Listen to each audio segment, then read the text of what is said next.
Today's Bible reading is Job chapters 35, 36, 37, and Acts chapter 14. Job chapter 35. Elihu spake moreover and said, Thinkest thou this to be right, that thou saidest, My righteousness is more than God's? For thou saidest, What advantage will it be unto thee, and what profit shall I have if I be cleansed from my sin? I will answer thee, and thy companions with thee.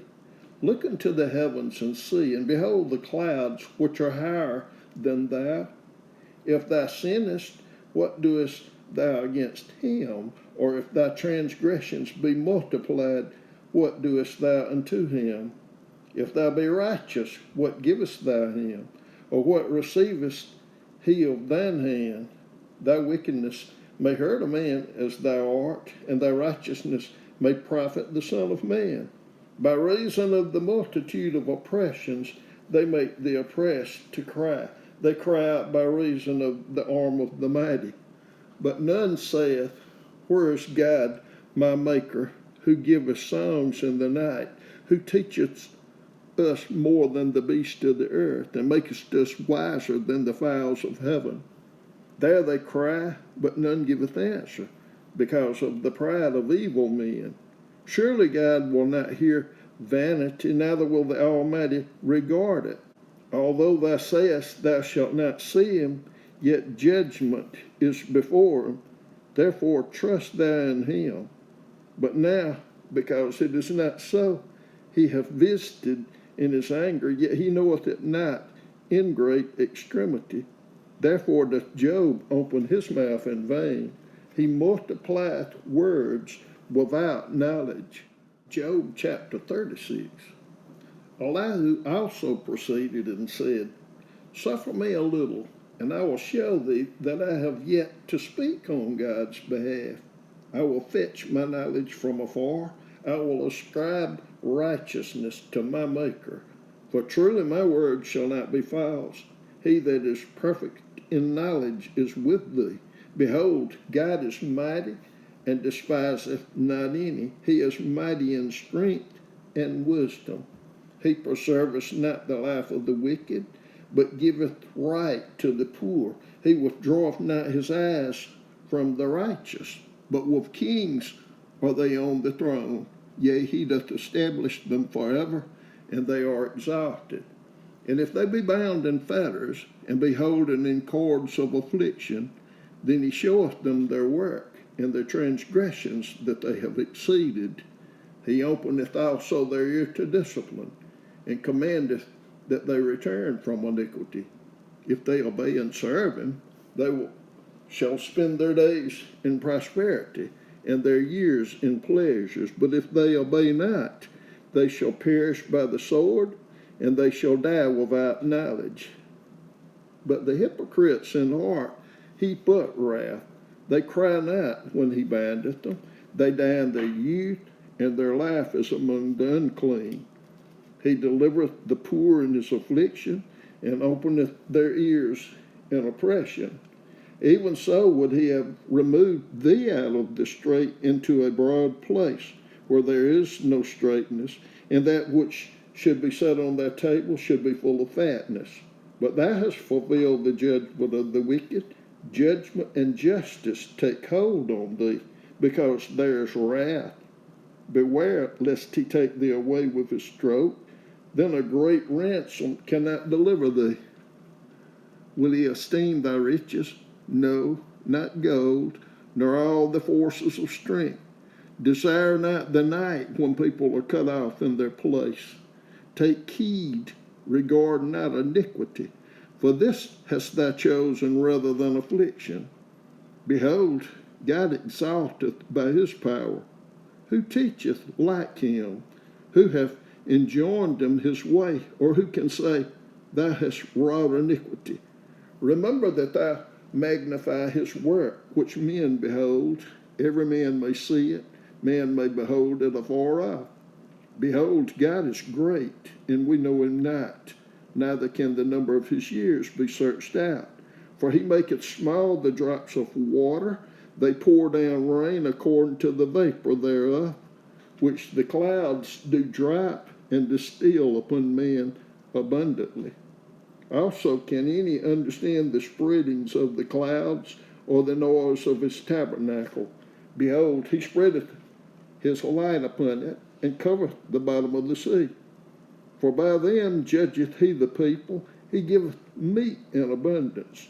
With clouds he covereth the light, and commandeth it not to shine by the cloud that cometh betwixt. The noise thereof showeth concerning it, the cattle also concerning the vapor. Job chapter 37. At this also my heart trembleth and is moved out of his place. Hear attentively the noise of his voice, and the sound that goeth out of his mouth. He directeth it under the whole heaven, and is lightning unto the ends of the earth. After it a voice roareth, he thundereth with the voice of his excellency, and he will not stay them when his voice is heard. God thundereth marvelously with his voice. Great things doeth he, which we cannot comprehend. For he saith to the snow, Be thou on the earth, likewise to the small rain, and to the great rain of his strength.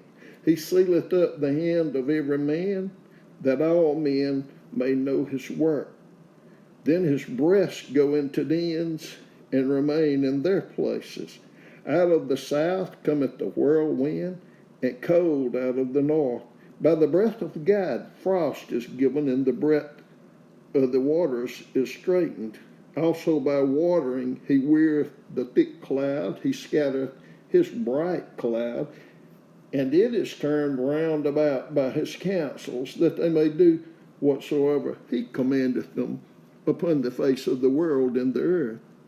He causeth it to come, whether for correction, or for his land, or for mercy. Hearken unto this, O Job, stand still, and consider the wondrous works of God. Dost thou know when God disposed them, and caused the light of his cloud to shine? Dost thou know the balancing of the clouds, the wondrous works of him which is perfect in knowledge? How thy garments are warm when he quieteth the earth by the south wind. Hast thou of him spread out the sky, which is strong, and as a molten looking glass? Teach us what we shall say unto him, for we cannot order our speech by reason of darkness. Shall it be told him that I speak? If a man speak, surely he shall be swallowed up. And now men see not the bright light which is in the clouds, but the wind passeth and cleanseth them. Fair weather cometh out of the north. With God is terrible majesty. Touching the Almighty, we cannot find him out. He is excellent in power and in judgment and in plenty of justice. He will not afflict. Men do therefore fear him. He respecteth not any that are wise of heart. Acts chapter 14. And it came to pass in Iconium that they went both together into the synagogue of the Jews, and so spake, that a great multitude both of the Jews and also of the Greeks believed. But the unbelieving Jews stirred up the Gentiles, and made their minds evil affected against the brethren. Long time therefore abode they speaking boldly in the Lord, which gave testimony unto the word of his grace, and granted signs and wonders to be done by their hands. But the multitude of the city was divided, and part held with the Jews, and part with the apostles. And when there was an assault made both of the Gentiles and also of the Jews with their rulers, to use them despitefully and to stone them, they were ware of it, and fled unto Lystra and Derbe, cities of Lycaonia, and unto the region that lieth round about. And there they preached the gospel. And there sat a certain man at Lystra, impotent in his feet, being a cripple from his mother's womb, who never had walked. The same heard Paul speak, who steadfastly beholding him, and perceiving that he had faith to be healed, said with a loud voice, Stand upright on thy feet. And he leaped and walked. And when the people saw what Paul had done, they lifted up their voices, saying in the speech of Lycaonia, The gods are come down to us in the likeness of men. And they called Barnabas Jupiter and Paul Mercurius, because he was the chief speaker. Then the priest of Jupiter, which was before the city, brought oxen and garlands unto the gates, and would have done sacrifice with the people, which when the apostles Barnabas and Paul heard of, they rent their clothes and ran in among the people, crying out and saying, Sirs, why do ye these things? We also are men of like passions with you, and preach unto you, that ye should turn from these vanities unto the living God, which made heaven and earth and the sea, and all things that are therein, who in times past suffered all nations to walk in their own ways. Nevertheless, he left not himself without witness, in that he did good and gave us rain from heaven and fruitful seasons, filling our hearts with food and gladness. And with these sayings, scarce restrained they the people, that they had not done sacrifice unto them. And there came thither certain Jews from Antioch and Iconium, who persuaded the people, and having stoned Paul, drew him out of the city, supposing he had been dead.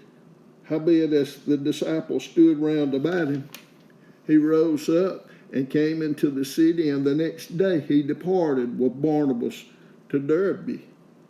And when they had preached the gospel to that city, and had taught many, they returned again to Lystra, into Iconium, and to Antioch, confirming the souls of the disciples and exhorting them to continue in the faith, and that we must, through much tribulation, enter into the kingdom of God. And when they had ordained them elders in every church, and had prayed with fasting, they commended them to the Lord, on whom they believed. And after they had passed through Pisidia, they came to Pamphylia. And when they had preached the word in Perga, they went down to Attalia, and thence sailed to Antioch, from whence they had been recommended to the grace of God for the work which they fulfilled. And when they were come and had gathered the church together, they rehearsed all that God had done with them, and how he had opened the door of the faith unto the Gentiles. And there they abode long time with the disciples.